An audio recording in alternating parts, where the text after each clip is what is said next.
नमस्ते दोस्तों। कैसे हैं आप सभी। आशा करती हूँ आप सभी बहुत ही खुश होंगे, बहुत ही अच्छे होंगे।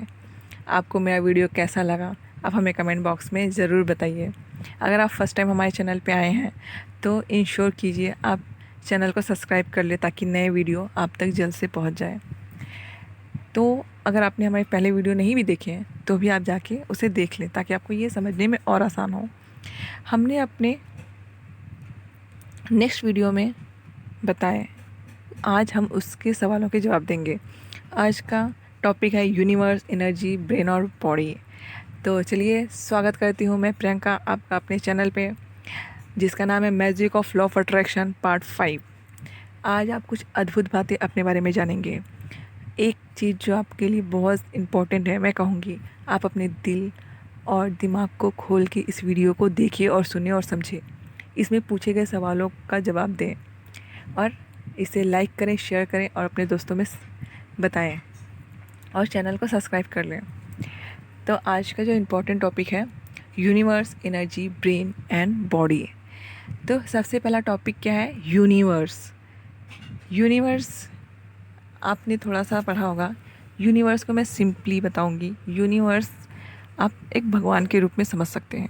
भगवान इसलिए नहीं बोलते क्योंकि भगवान का मतलब एक रिलीजन से संपर्क हो जाता है, गलत सोचने लगते हैं लोग कई बार। तो ब्रह्मांड मीन्स एनर्जी। साइंस इसे एनर्जी के रूप में जानती है और ब्रह्मांड जिसे हम भगवान भी मान सकते हैं। तो एनर्जी क्या है? एनर्जी ना क्रिएट की जा सकती है ना डिस्ट्रॉय की जाती है, एक रूप से दूसरे रूप में बदली जा सकती है। सेम ऐसे ही है ईश्वर, ना क्रिएट किए जा सकते ना डिस्ट्रॉय किए जा सकते, उनका एक रूप से दूसरे रूप में हम देखते हैं। तो सेम है। तो ब्रह्मांड क्या है? आपने अपनी पृथ्वी को देखा है। पृथ्वी, सूरज, इतने सारे प्लैनेट, ये एक पार्ट ऑफ गैलेक्सी समझ लीजिए। फिर आप थोड़ा और ऊपर जाते तो आपको ऐसी ही लाखों हज़ारों में गैलेक्सी दिखेंगी। तो इसे ही हम ब्रह्मांड कहते हैं, ईश्वर द्वारा संचालित होने वाली। ये सभी एक एनर्जी से संचालित हो रही हैं। और आप सर्च करिएगा गूगल पे कि हमारा ब्रह्मांड कंटिन्यू एक्सपैंड हो रहा है। तो ब्रह्मांड लॉ ऑफ अट्रैक्शन में बहुत ही इंपॉर्टेंट रोल प्ले करते हैं। ब्रह्मांड इसलिए हम यूनिवर्स इसलिए हम बोलते हैं क्योंकि एज अ ईश्वर बोलने पे हम एक पर्टिकुलर ईश्वर से उसे जोड़ देते हैं। बट हमें ये समझना चाहिए कि कोई भी धर्म आप उठा के देखिए, उसमें सभी ने कहा है कि सबका मालिक एक, उन्होंने ऊपर इशारा किया है। किसी ने ये नहीं कहा कि मैं ही सब हूँ, मेरे में ही सब है। उन्होंने कहा है सबका मालिक एक, मतलब सभी को कंट्रोल करने वाली एक बहुत बड़ी एनर्जी है, वो ऊपर इशारा करते हैं। तो यही है हमारा ब्रह्मांड। हमारी जैसे ब्रह्मांड हमारे, अब बोलेंगे ईश्वर, बहुत लोग ईश्वर में नहीं विश्वास करते, बट मैं उनसे एक क्वेश्चन करना चाहूँगी, क्या आपके मॉम डैड है? आप बोलेंगे हाँ। क्या आपके मॉम डैड के मॉम डैड है? दादा दादी? बोलेंगे हाँ। नाना नानी? हाँ। क्या परदादा परदादी हैं? आप बोलेंगे होंगे, बट मुझे नहीं मालूम। और उनके होंगे लेकिन आप अभी ज़िंदा नहीं है वो। तो वो क्या हो गया, अब एनर्जी फॉर्म में परिवर्तित हो गए, बट वो थे, हम नहीं थे उस समय। तो इसका मतलब ये नहीं कि वो नहीं थे। तो सेम ऐसे ईश्वर हैं, ब्रह्मांड है। तो साइंस यही कहती है कि ईश्वर नहीं है बट एनर्जी है। एनर्जी मीन्स ही भगवान। और भगवान को हम ऐसे समझ सकते हैं, देखिए आप लोग में से बहुत लोग ईश्वर की पूजा क्यों करते हैं? डर से कि लालच से? आप नोटिस करेंगे कि अधिकतर लोग जो हैं दुनिया में, वो भगवान की पूजा या तो डर से करते हैं कि हमें भगवान पनिश कर देंगे तो हमें अच्छे से पूजा करनी है, पूरा कर्म कांड अच्छे से करना है, या तो लालच कि भगवान मुझे ये दे दीजिए, मेरे पास ये कमी है, मुझे गाड़ी दे दीजिए, मेरे को बंगला दे दीजिए, मुझे गवर्नमेंट एग्ज़ाम में पास करवा दीजिए। ये दो रीज़न मेन है भगवान की पूजा करने के लिए। आप खुद सोचिए, आप अपने मॉम डैड से कुछ मांगते हैं बचपन में अभी कि पापा मुझे ड्रेस चाहिए, मुझे साइकिल चाहिए, तो आप उनकी पूजा करते हैं, आप उनको धूपकाठी दिखाते हैं, आप उनको मतलब फल चढ़ाते हैं, खाना भोग लगाते हैं, आप सीधे बोलते हैं कि मुझे ये चाहिए। और आपको डाउट ही नहीं होता कि पापा लाएंगे कि नहीं, क्योंकि आपको मालूम है कि पापा ला के देंगे, हमेशा दिए हैं।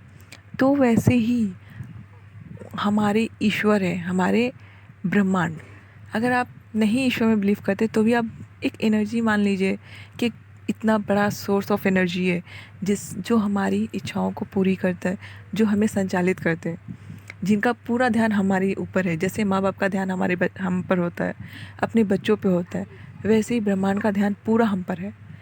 आपने एक कहावत सुनी होगी, ना जाने किस रूप में आके नारायण मिल जाएंगे।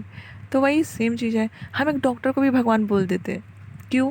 क्योंकि मतलब एक पीड़ित, मतलब किसी के पापा का एक्सीडेंट हो गया, वो डॉक्टर के पास लेके गए, डॉक्टर ने उन्हें पूरी तरह से ठीक कर दिया, तो वो क्या कहते हैं, आप तो भगवान के रूप हैं। भगवान मीन्स क्या? As a form of purity, कि किसी की प्योर दिल से मदद करना, तो वो हमारे लिए भगवान हो जाता है। हमारी मुसीबत में जिसने हेल्प कर दी वो हमारे लिए भगवान हो गया। तो जब भगवान हम जानते हैं तो मानने में कोई बुराई नहीं है। और भगवान को ऐसे नहीं, डर से नहीं कि पनिश करेंगे, क्योंकि अपने मॉम डैड कितने भी गंदे बच्चे हों, कितने भी नालायक बच्चे हों, कितने भी शरारती बच्चे हों, मॉम डैड हमेशा उन्हें प्यार ही करते हैं। भले बच्चे अपने मॉम डैड को प्यार करना भूल जाए, उनको रिस्पेक्ट करना भूल जाए, बट हमेशा मॉम डैड अपने बच्चों को प्यार ही करते, पनिश भी नहीं करते। अगर बच्चों को कभी पनिश करने की नौबत आ भी गई, अगर उन्होंने पनिश कर भी दिया, तो भी वो उनकी फेस आप नोटिस करिए, उदास हो जाते कि आज मुझे अपने बच्चों को डांटना पड़ा। तो इसी तरह आज से, अभी से आप भगवान से खुल के बात करिए, 24 घंटा बात करिए, कहीं भी बात करिए कि ईश्वर, मुझ पर कृपा करने के लिए धन्यवाद, मुझे ये चाहिए, मुझे वो चाहिए। पहले तो आप डिसाइड कर लीजिए कि आपको चाहिए क्या। और ईश्वर से डरने की कोई ज़रूरत नहीं है। जैसे आपके मॉम डैड है, वैसे ही सेम ईश्वर है। तो आप बोलेंगे हमारे साथ बुरा क्यों होता है, हमारे साथ ये क्यों हो जाता है, हमारे साथ वो ही क्यों होता है, हमारे साथ ही क्यों होता है। तो आपको पता होगा कि कर्मा एक वर्ड है, आपके कर्म रिटर्न आते हैं। आपने सपोज़ आपने किसी डॉग, चलते चलते किसी डॉग को मार दिया, तो वो डॉग आपको काटेगा ही। तो इसमें भगवान का क्या रोल है? ये तो आपने कर्म किए तो उस डॉग ने काट लिए। आप सिंपल से चले जाइए, डॉग आपको कुछ ही नहीं करेगा। तो कर्म हमारे होते हैं जो बुरा हमारे साथ होता है, क्योंकि भगवान कभी भी हमें पनिश कर ही नहीं सकते। जैसे मॉम डैड होते हैं, वैसे ही मॉम डैड के ऊपर भगवान है। तो भगवान तो और भी हमें कभी कुछ पनिश नहीं करेंगे, वो तो चाहते ही हैं कि हम हमेशा खुश रहें। अब आते हैं नेक्स्ट टॉपिक पे, लॉ ऑफ अट्रैक्शन जो हम सीख रहे हैं वो क्या है। लॉ ऑफ अट्रैक्शन सिंपल सा, फॉर एग्ज़ाम्पल, आप, हम इतने मॉडर्न दुनिया में आ चुके हैं। अभी आपका एक दोस्त है जो 5 तल्ले की बिल्डिंग में रहते हैं, तो उनका जो घर है वो 5th फ्लोर पे है। 2 ऑप्शन है आपके पास, एक, या तो आप लिफ्ट से चले जाइए या तो सीढ़ी से चले जाइए। तो आप किससे जाएंगे, लिफ्ट से या सीढ़ी से? आप लोग में से बहुत सारे लोगों का जवाब होगा हम तो लिफ्ट से जाएंगे और जल्दी पहुंच जाएंगे, राइट। सेकंड, आपका दूसरा दोस्त या आपके रिलेटिव्स रहते हैं 20 महले की बिल्डिंग में। अब आप और आपके दोस्त रहते हैं 20 महले की बिल्डिंग में, उनका है 18th फ्लोर पे घर। तो आप किससे जाएंगे? सीढ़ी भी ऑप्शन है और लिफ्ट भी ऑप्शन है। तो आप कहेंगे हम तो लिफ्ट से ही जाएंगे, राइट। लेकिन तो लॉ ऑफ अट्रैक्शन भी ऐसा ही है, हम विश्वास ही नहीं कर पाते। हमने बचपन से यही सीखा है, मेहनत करो तरक्की पाओगे, मेहनत करो ये मिलेगा, मेहनत करो वो मिलेगा। आपके पास 2 ऑप्शन हैं, या तो आप मेहनत करिए जो कि इजी वे है, बट क्या आप अपने दोस्त के घर आज सीढ़ियों से जाएंगे? नहीं। तो सीढ़ी से जा भी सकते हैं और लिफ्ट से भी जा सकते हैं, पहुँचेंगे सेम, आप अपने लक्ष्य तक पहुंच जाएंगे। बट जो अगर आप लिफ्ट से जाएंगे तो law of attraction as a lift काम करता है। आपने कुछ सोचा, आपने अच्छे व्यवहार किए, अच्छा सोचा, दूसरों के बारे में आप अच्छा सोच रहे हैं, तो आप ईज़िली, जल्दी से जल्दी अपने टारगेट तक पहुंच जाएंगे। आपने कुछ चाहा वो आप मैनिफेस्ट कर पाएंगे। बट एज अ लिफ्ट आप नहीं यूज़ करेंगे, क्योंकि हमने तो पहली बार लॉ ऑफ अट्रैक्शन पढ़ा है, हमें तो पता ही नहीं है, कभी तो ज़िंदगी में पढ़ा ही नहीं। आप सीढ़ियों से भी जा सकते हैं कि मेहनत करेंगे, बहुत मेहनत करेंगे, दिन रात मेहनत करेंगे, तब जाके हम अपने लक्ष्य तक पहुँचेंगे तो शांति मिलेगी। हाँ, ये भी एक रास्ता है, बट अगर आपके पास लिफ्ट है तो सीढ़ियों से आप कभी नहीं जाएंगे। तो आप इस बात को क्यों नहीं मानते कि हम अगर सही सोच रहे हैं तो हमारे साथ सब सही होगा। आप एक बार विश्वास करके तो देखिए, सब कुछ आसान है, आपको और आसानी से ढूंढने होंगे अपने आंसर। बट आज के समय में हम इतना कॉम्प्लिकेशन अपने लाइफ में खुद लेके आ चुके हैं। फॉर एग्ज़ाम्पल, हम बिजनेस की तैयारी करते हैं, 4 लोग बोल देते बिजनेस नहीं होगा तुमसे, हम मान के बैठ जाते हैं। अगर ये सत्य है तो फिर किसी का बिजनेस नहीं होना चाहिए ना, सबको बिजनेस में फेल होने चाहिए। ये आपके लिए सिर्फ सत्य है। ठीक उसी तरह जैसे भूत किसे दिखता है, जो मानता है कि भूत है, क्योंकि अगर भूत सच होता तो सबको दिखता। ये सबकी अपनी पर्सनल ओपिनियन होती है कि वो देखना क्या चाहता है, वो सुनना क्या चाहता है। तो हमारी पहले तो ब्रह्मांड कि सब वही पूरी करेंगे, हमें अपनी विश बतानी है। सेकंड, लॉ ऑफ अट्रैक्शन, आपको नहीं मालूम कि आपको क्या चाहिए, आप सोचिए कि आपको चाहिए क्या। आप ध्यान से बैठिए, सोचिए। आप किसी शांत प्लेस पे बैठ जाइए, आंखें बंद करिए, 10 मिनट का अलार्म सेट कर दीजिए और अपनी सांसों पे ध्यान दीजिए। धीरे धीरे सांस लीजिए और छोड़िए, और अपने आप से पूछिए कि मैं चाहता क्या हूँ। जब आप चाहते क्या हो पूछेंगे अपने आप से, तो और आप रियल में क्या चाहते हैं। आप किसी को इम्प्रेस करने यहाँ नहीं आए हैं। अब हमारा क्वेश्चन आता है आपसे कि आप हैं कौन। ये क्वेश्चन आपको अपने आप से, रिलेटिव से पूछने हैं।